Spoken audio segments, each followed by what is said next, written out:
On the one side, Brian, disaster for Florida State to begin their 2024 campaign, but holy smokes, Georgia Tech was impressive. And certainly Florida State did not play the way that on paper they are capable of. We'll see if they rebound and how they rebound throughout the course of this year.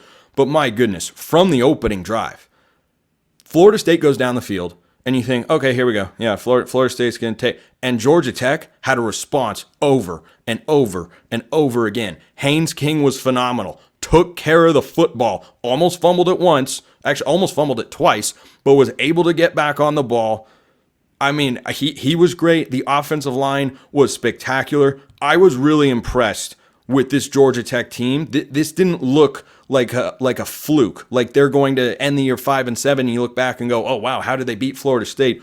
No, this Georgia Tech team is one that people are going to have to pay attention to. I think that they've given their blueprint is the only thing that they've done that is unfortunate for them. They're going to see some stacked defenses, and it's obvious they do not trust their O-line and pass protection. And based on the limited supply, I don't think they should. But Florida State's front can really rush the passer too. So they're going to have some struggles with that at some points, but you're not going to out-tough them. You're certainly not going to just out-skill. They got speed at receiver. And I tell you what, Haynes is fast, can catch. He is a pain. He's probably one of the smaller guys. It's ironic. He plays a little bit like Warwick Dunn, old school Florida State player, similar size. They are annoying. I just read a quote from Saban from Game Day talking about they were my sleeper pick, this and that. That Nick Saban guy might have a future. But at the same time, like everything about the way they played to their strengths. They came in all in knowing they weren't going to pass protect well against Florida State. They admitted it. They just played to their strengths. And if it didn't work, it didn't work. Here we come, try and stop us. Little side note, you mentioned well done by Haynes King. It's one thing to see a guy like him in practice and you have somebody on the scout team that tries to resemble. You can't do it. He is ridiculously fast. There were 2 or 3 times Florida State had the edge, and the guy didn't even touch him. He just ran around. I mean, they did everything right, and he got outside. Yeah. That is really hard to suck up because there could have been a couple, like most quarterbacks, that's 2nd and 13, 2nd and 15. It was 2nd and 7, 2nd and 5. That's the difference between night and day. Hats off. And there were a few plays, too. He just grinded it out where he got shellacked, and he still got an extra yard. He still fell forward. If you're a Georgia Tech fan, you got to tip your cap to him. As you and I noted last week, he had 16 picks last year. Not exactly good.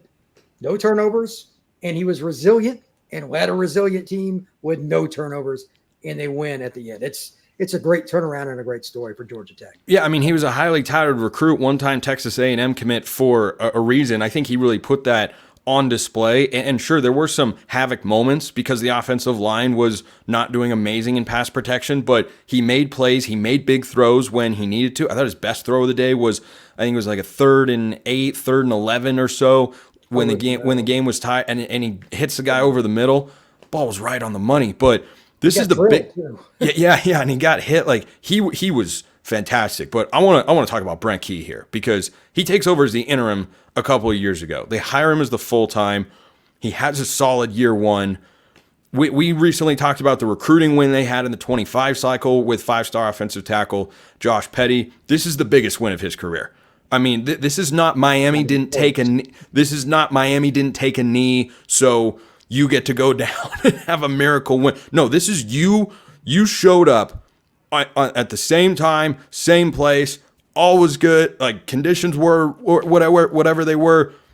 They just showed up and beat him. I mean, this is a statement victory from Brent Key to go to Ireland, beat the preseason number 10 team in the country.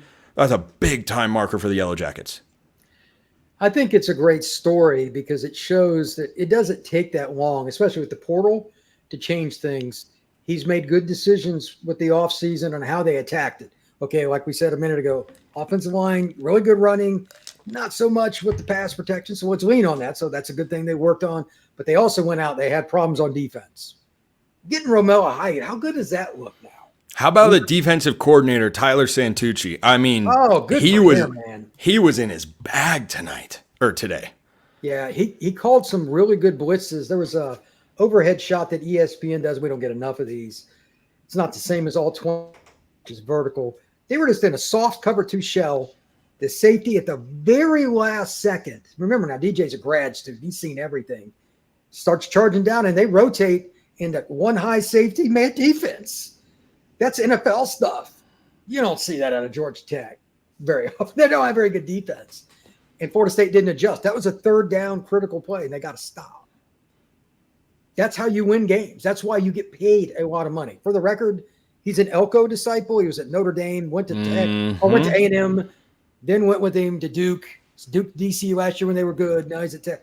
This guy won't be at Tech long, is my guess. Somebody going to pay him a lot of money in the SEC. I bet. Yeah, he had a phenomenal game. He held DJ under 200 yards passing, and I mean, to hold the Florida State offense, you and I had the game score prediction 34-21 in favor of FSU, and pretty darn close with what we expected from Georgia Tech within a field goal. But for Florida State and to have a former 5-star quarterback and, Malik Benson at wide receiver and Roydell Williams in the backfield and the offensive line they've got, to hold them to 21 points, that was just a masterclass, I thought, from Tyler Santucci, because he was phenomenal and Georgia Tech was really good across the board. But let's look to the next step, Brian, for Georgia Tech. They should be ranked next week when the new AP poll comes out. You beat the preseason number 10 team, you better be at least inside the top 15, because that didn't feel overly fluky to me. That felt like, they just went out on the field and showed they can play with a team who people expect to be at an ACC championship sort of level. I think Georgia Tech, if you look up and say they won 8-9 games at the end of the year, I won't be surprised. I don't think they'll be top 15 for 2 reasons. People have things in their head. They just still won't believe it. That's just college football people are stubborn. Whether you're right or wrong, I'm not saying. My guess is they won't be, but I'm not saying you're wrong. I just know enough voters are pretty stubborn. But you're right. This is a chance for a team to kind of turn the program around. By the way, recruiting ought to be better for Georgia Tech moving forward. This is pretty easy to sell. I can only imagine the pamphlets they're going to mail out this week. Yeah. Because they recruit against Florida State constantly in the Atlanta area. Constantly. But to your point, though, overall, don't discount them being a contender in the ACC now. If you can grind out and hit with Florida State, why can't you grind out and hit it? I have no idea what their schedule is as far as the ACC. It's brutal. It's incredibly brutal. But I mean, you have a head-to-head now with Florida State, so you could drop 2 games in league play and still be ahead of the Seminoles there. Their season's going to be defined in the end of October to early November. Listen to this stretch, Brian. Notre Dame at home, at Virginia Tech, and then hosting Miami and NC State. You go 2-2 in those games, boy, it feels like you're doing something right. They also have to play Georgia the last week of the regular season on the road, so I'm going to put that one in the loss column still. But I would have put this Florida State game in the loss column, but Georgia's much better than Florida State for many reasons. So they've got at least one loss on there, but if they go 2-2 in that stretch, if they bring this level of play every week, gosh, 8-4, 9-3 feels like it's really, really attainable. And boy, that would be an outstanding mark for the Yellow Jackets. I think it is obtainable. Here's the biggest key for them. And I hate saying this out loud because I feel like I'm a harbinger of things to come for any team. What's the number one predictor of wins and losses, Spencer? It's the category that Vegas wants college football to make mandatory. Injury reports. Injury reports. Yeah, I was getting that. I was on yards per play first, but then you said make mandatory. Yeah, injury reports. It's injuries. Yeah. When you play that stretch that you just mentioned, Notre Dame is a super physical team. NC State's a super physical team. Like they're going to get beat up. 2-2, I think, would be optimal. They're not going to be the same team. Although if they beat Florida State today, there's going to be attrition.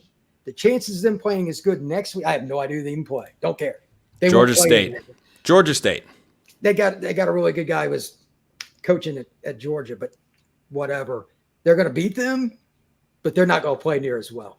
How you revolve yourself around this, taking that attrition's part of it. Here's the other. They were the hunter today against Georgia State and a bunch of other teams. What are they going to be, Spencer? The hunted.